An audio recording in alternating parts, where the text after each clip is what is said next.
Bharatiya Janata party का एक कार्यकर्ता जो सुप्रीम कोर्ट का भी एक अहम सदस्य है, वो नेशनल कॉन्फ्रेंस के एमएलए को कहता है कि आपको 20 से 30 करोड़ देने होंगे, साथ में एक मिनिस्टेरियल बर्थ, तो जम्मू कश्मीर को स्टेटहुड दिया जाएगा।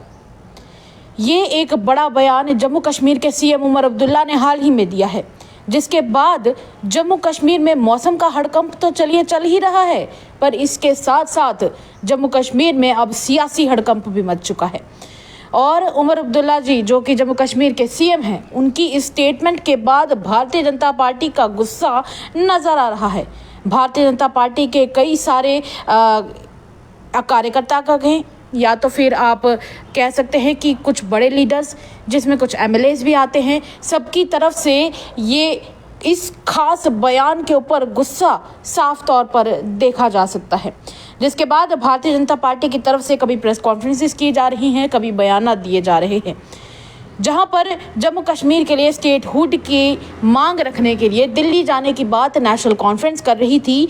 वही इस सब के बीच ये एक बड़ा बयान कहीं ना कहीं सियासी हड़कंप मचा देता है, और ऐसा ही कुछ हुआ है। सियासी हड़कंप मच चुका है, जहां पर आज के दिन के लिए खास तौर पर कह दिया जा चुका था नेशनल कॉन्फ्रेंस की तरफ से कि मॉनसून सत्र जैसे ही लोकसभा में शुरू होगा, उससे पहले ही हम लोग यहां जम्मू से निकलेंगे दिल्ली के लिए, और दिल्ली में जाकर स्टेटहुड की मांग रखेंगे जम्मू कश्मीर के लिए। और इस सब के बीच में ये खास बयान जब आता है, तब सियासी हड़कंप तो मच ही जाता है। इस सब के चलते जम्मू कश्मीर की बीजेपी ने खास तौर पे जम्मू कश्मीर के सीएम उमर अब्दुल्ला से कहा है कि आप इस सभी एलिगेशन के बदले में माफ़ी मांगिए या तो फिर हमें प्रूफ दिखाइए।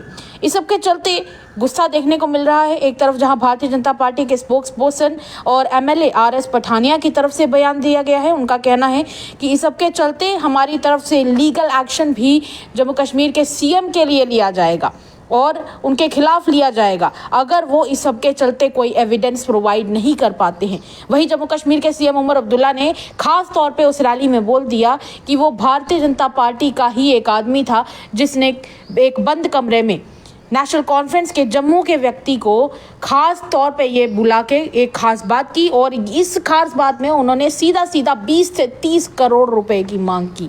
एक बहुत बड़ा करप्शन का इल्ज़ाम लगाया गया है भारतीय जनता पार्टी के ऊपर। रही बात भारतीय जनता पार्टी की, जो कि अभी इस वक्त फिलहाल सेंटर में लीड कर रही है और सेंटर में सरकार में है, एक बड़ा इल्ज़ाम उस पर लगाया गया है, खास करके जम्मू कश्मीर की भारतीय जनता पार्टी के ऊपर। और इस सब के चलते भारतीय जनता पार्टी का गुस्सा साफ तौर पे देखने को मिल रहा है। इस सब के चलते जम्मू कश्मीर में फिलहाल जो भारतीय जनता पार्टी के उस टाइम पहले सदर थे रविंद्र रैना, उन्होंने भी अपनी तरफ से बयान दिया है, और उनका भी कहना है कि जम्मू कश्मीर के सीएम उमर अब्दुल्ला का बयान इस समय और इस तरह का ये बयान बिल्कुल भी ठीक नहीं है, सही नहीं है। और ऐसे में बार बार भारतीय जनता पार्टी की तरफ से डिमांड की जा रही है कि जम्मू कश्मीर के सीएम को माफ़ी मांगनी चाहिए, और अगर वो माफ़ी में नहीं मांग सकते हैं तो फिर माफ़ी मांगने के बजाय सबसे पहले तो वो प्रूफ दिखाएं।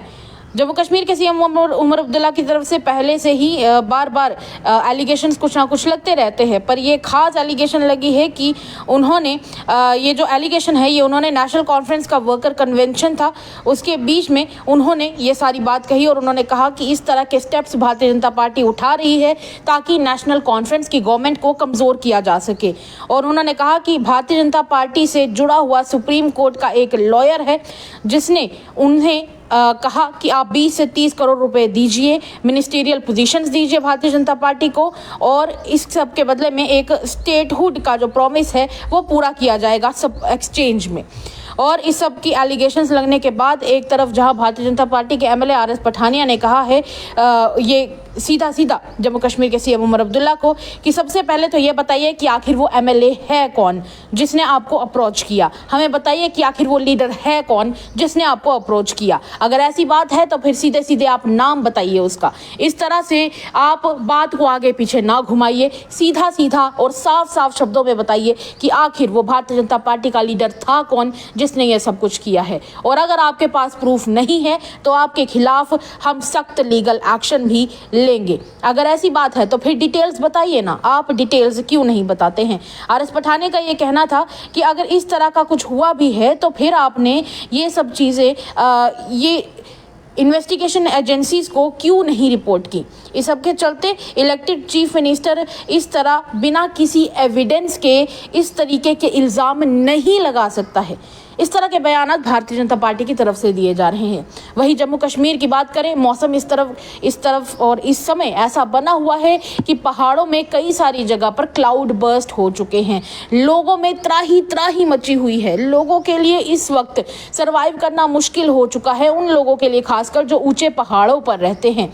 ऐसा इसलिए क्योंकि जो लोग वहां पर रहते हैं वो लैंडस्लाइड्स का शिकार हो रहे हैं। लगातार हो रही बारिशों की वजह से फ्लैश फ्लड्स आ रहे हैं और लोग परेशान है। पर सियासत तो आखिर सियासत ही ठहरी, लोगों की बात कहाँ हो रही है, ये इस वक्त बड़ा सवाल बनता है और बनता हुआ नजर भी आ रहा है। हालांकि आपको क्या लगता है कि इस समय क्या इन लोगों को अपनी ये सियासत छोड़कर जम्मू कश्मीर के लोगों का साथ देना चाहिए, उन सब लोगों का साथ देना चाहिए जो इस वक्त पहाड़ों में मलबे के बीच में अपने घर का सामान ढूंढने की कोशिश कर रहे हैं, जो लोग दर दर भटक रहे हैं और पूछ रहे हैं कि हमारी सरकार, हमारे चुने हुए एमएलए, चाहे वो कहीं के भी हो, आखिर कहाँ हैं? जनता वो सवाल पूछ रही है। पर लेकिन जिस जनता ने वोट देकर इन सबको सरकारों में बिठाया है, इन सबको एमएलए की कुर्सी पर बिठाया है, वो कहाँ हैं? ये बड़ा सवाल है। आप अपनी राय हमारे साथ जरूर साझा कीजिएगा। तब तक के लिए इतना ही, इजाजत दीजिएगा और ऐसी खबरों के लिए द न्यूज़ के पेज को लाइक और फॉलो करें।